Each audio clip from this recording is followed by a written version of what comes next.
I'm Jared Lanham, and welcome back to Refiner's Forge. So I am back in the shop, back from my annual training for the National Guard and my new commander responsibilities. I wanted to share with you a couple important things that you should remember as a commander. First of all, it's very important that you stay alert and make sure you're aware of everything that's going on with your company. Sir, can I get your signature? Sir? Sir? So second, it's very important that you look out for the welfare of your troops and make sure they're always taken care of. What happened to you? I come armed, sir. Put a Band-Aid on it, you'll be fine. Get back to work. Yes, Jeez. sir. And third, you always want to set the example and put the needs of your troops first before your own. 2, 3. 1. 1, 2, 3. 2. 1, 2, 3. 3. 1, 2, 3. 4. 1, 2, 3. 5. 1, 2, 3. 6. 1, 2, 3. Tell you what, give me 100 more and then you come eat if there's anything left. 8. 1, 2, 3.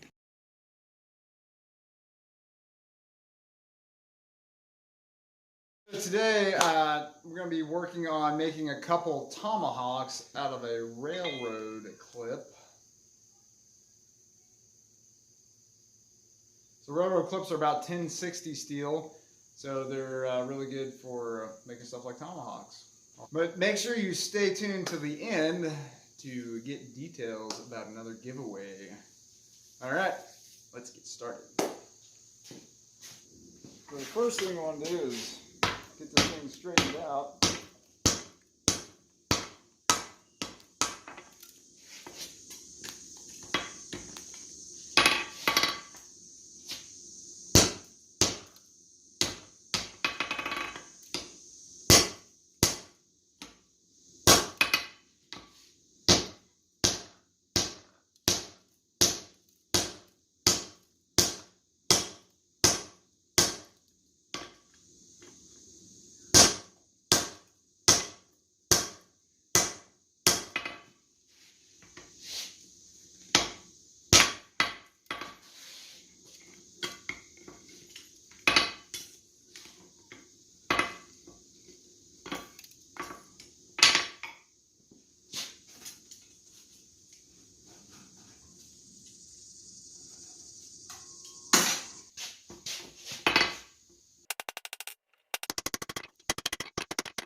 All right, so now I'm going to cut this section off.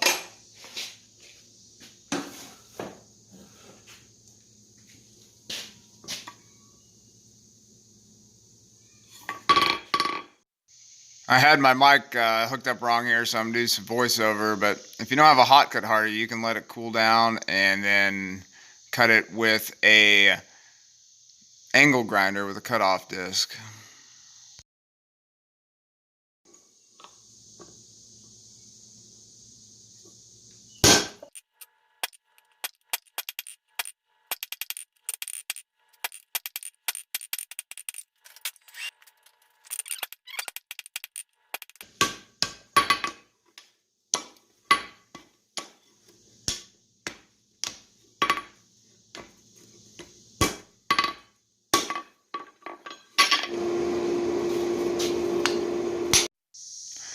So here I'm just upsetting the end, flattening the backside of the cut there.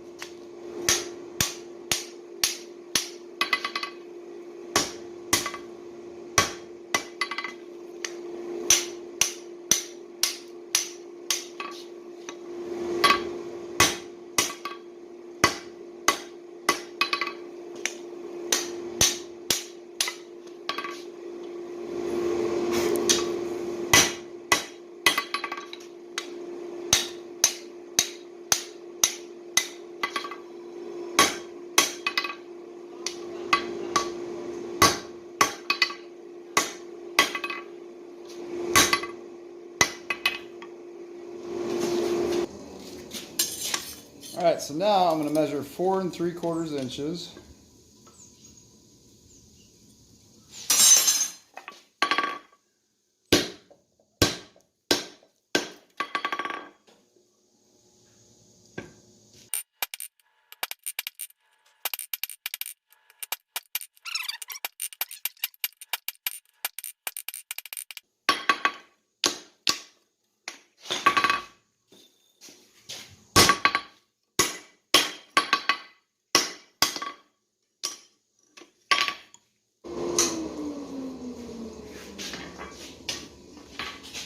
Again, I'm upsetting the end and flattening the cut.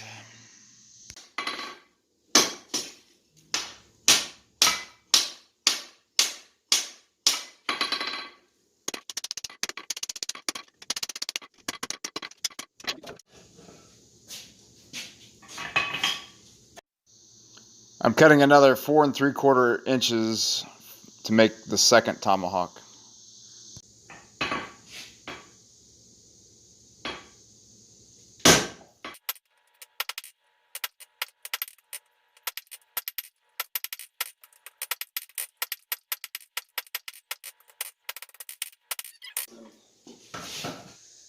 All right, so we got one of our billets here, so I'm going to mark 1 inch from the back side. Let's go 1 1/4 inches.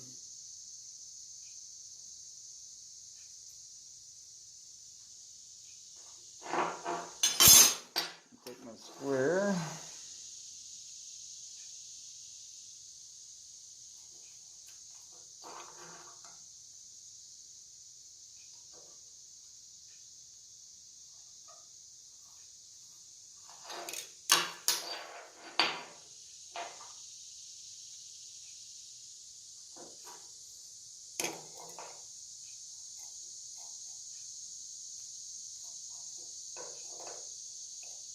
Transfer those from the other side.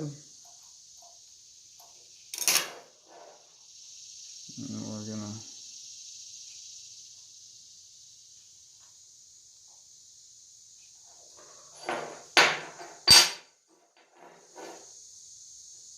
this is where we'll put center punch mark.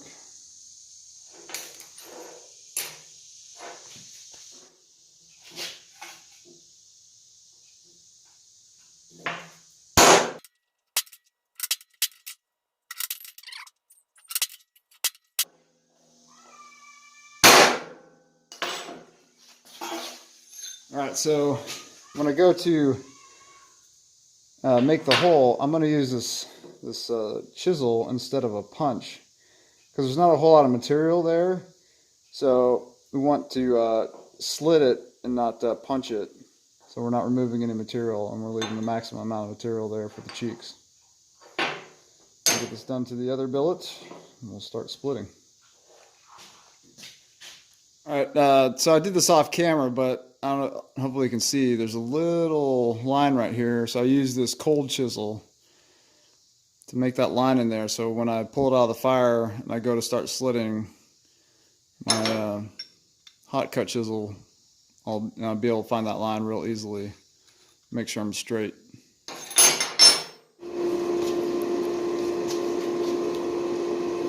All right, so I got my line here.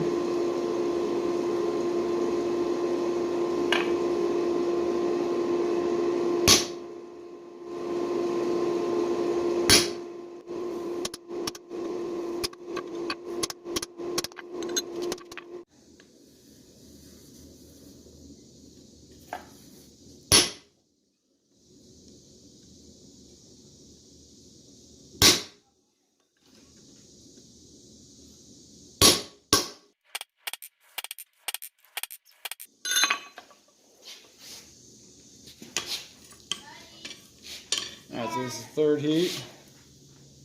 Come back to the other side. Turning it around just helps keep the eye even.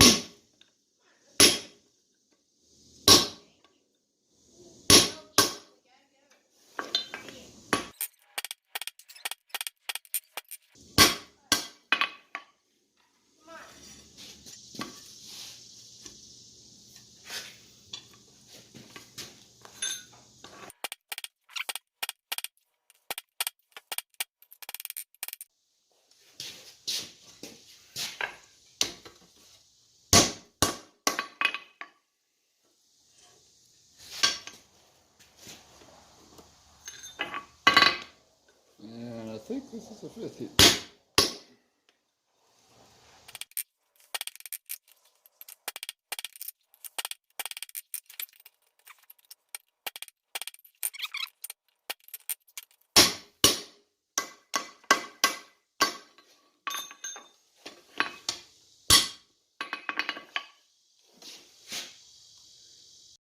Alright, you can see there, through.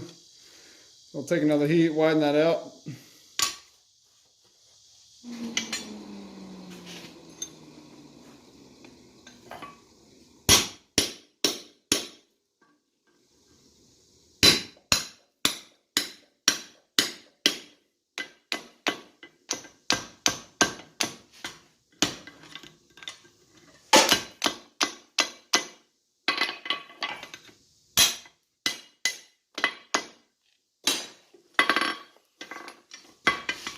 I'm going to upset that eye a little bit, widen it out.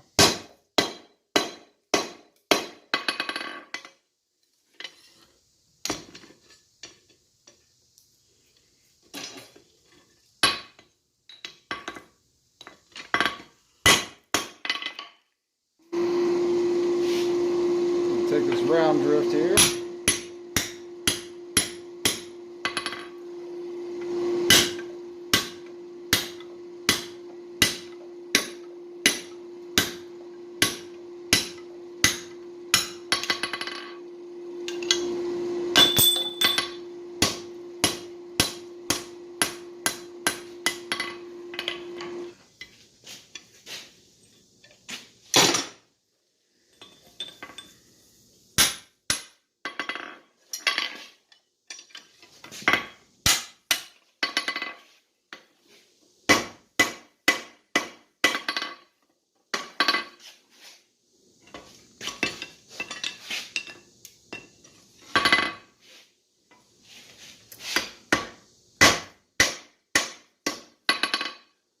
Shifting and straightening up here.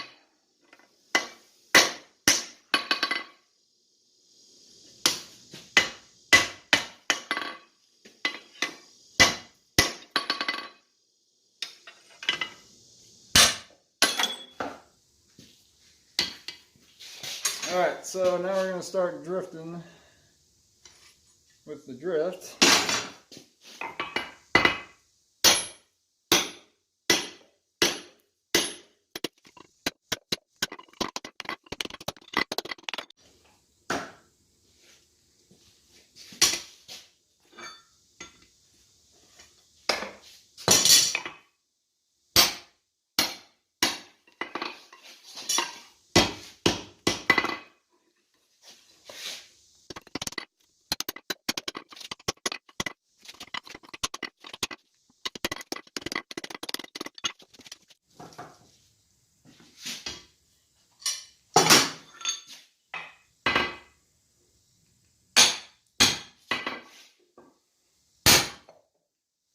Drifting over the Hardy hole here, going back and forth from edge to edge.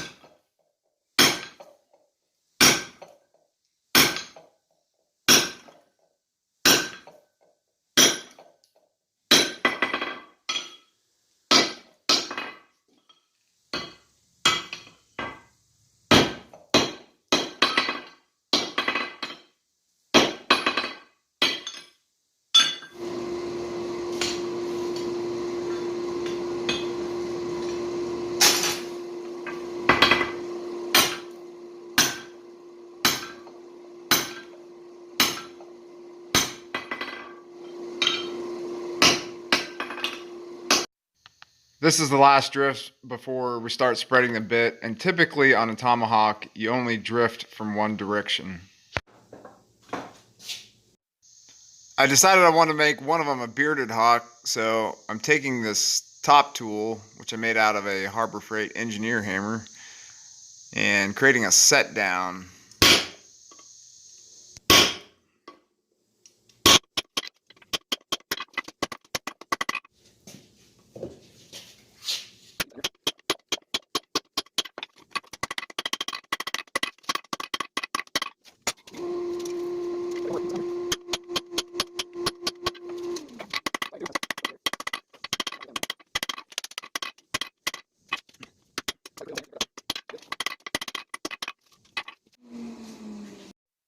Now I'm starting to spread the bit with the cross peen.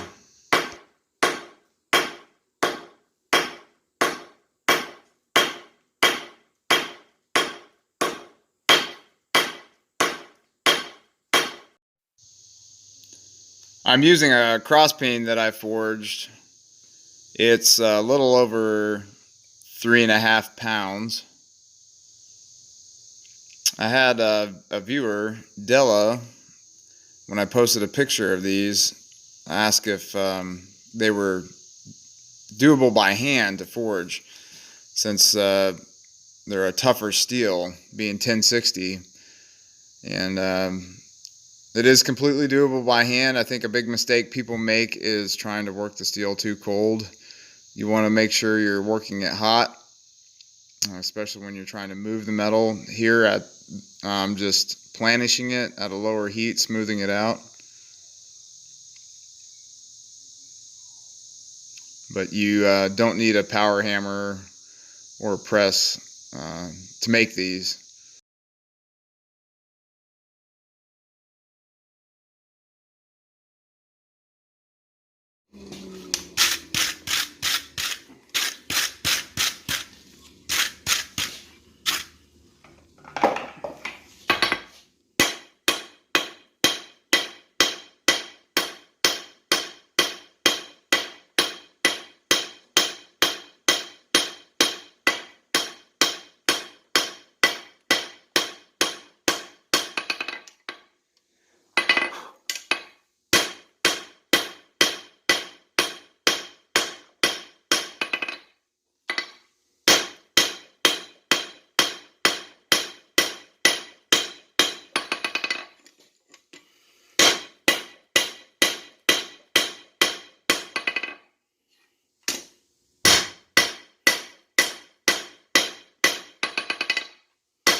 Maker's mark on there.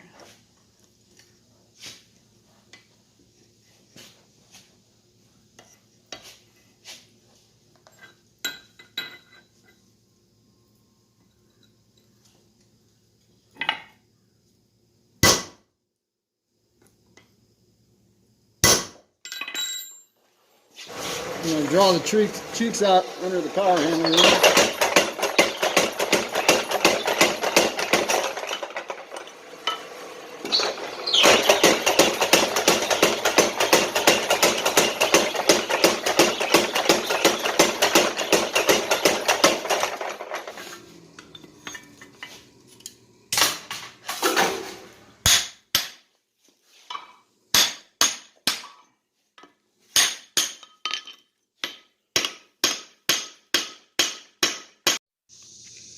Drawing the cheeks out is optional, but if you don't have a power hammer, you can do it also by hand, if you have a top tool and a bottom tool and you have a striker, or you can just have a bottom tool and a straight peen and hit it yourself.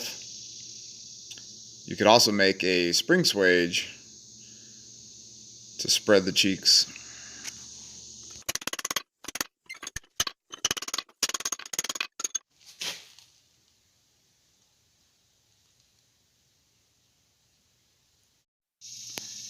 So now that I got the forging done, I'm putting back in the forge to heating up to about non-magnetic to do the normalizing process to relieve the stress that's in the steel from the forging.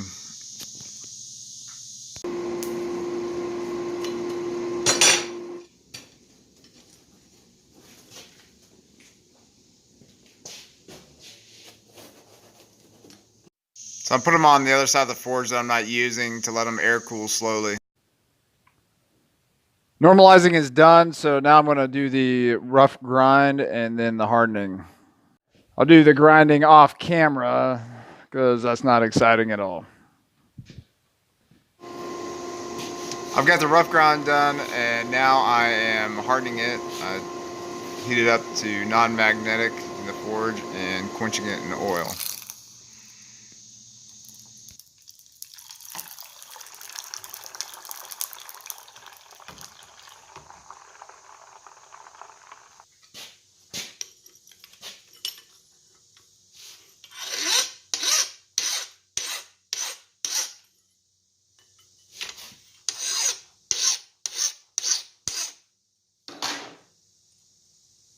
All right, so now we got them hardened. The file skated on it, which is great. So now I'm going to let them cool down a little bit, and then I'll grind off the oil, and then we'll use the torch to temper them.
Nice straw yellow color coming up there.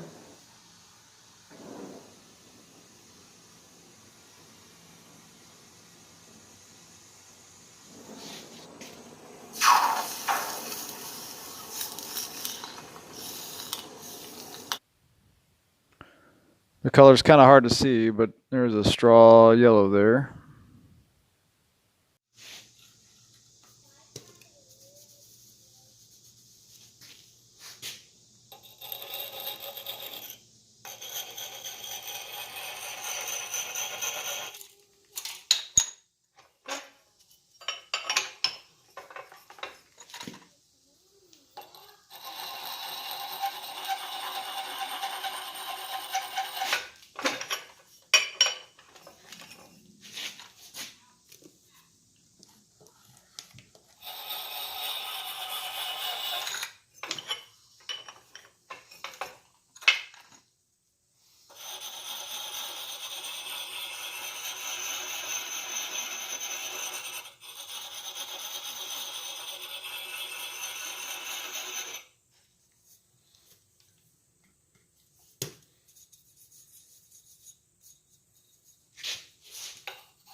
Well, I hope you enjoyed that video. If you're a blacksmith and have several of these railroad clips laying around and you've been wondering what to do with them, you're welcome. Hey, try it out. Let me know how it works for you. If you have any questions, let me know.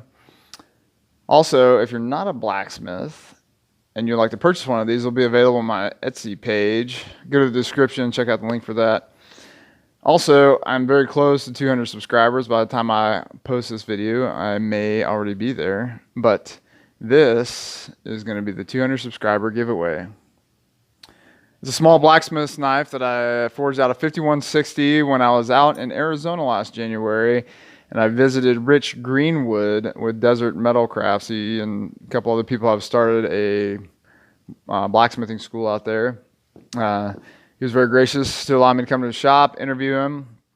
If you haven't seen that video, I'll put that in the description as well, so you can go check that out. But anyways, he was season 1, episode 1, I believe, of Forged in Fire.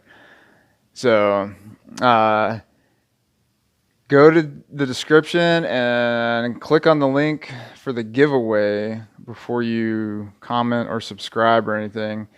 So you will be, do it all through that link, so you'll be entered to win this knife. But as always, if you got any questions, let me know. Let me know what you think of the video. And we'll see you next time at Refiner's Forge.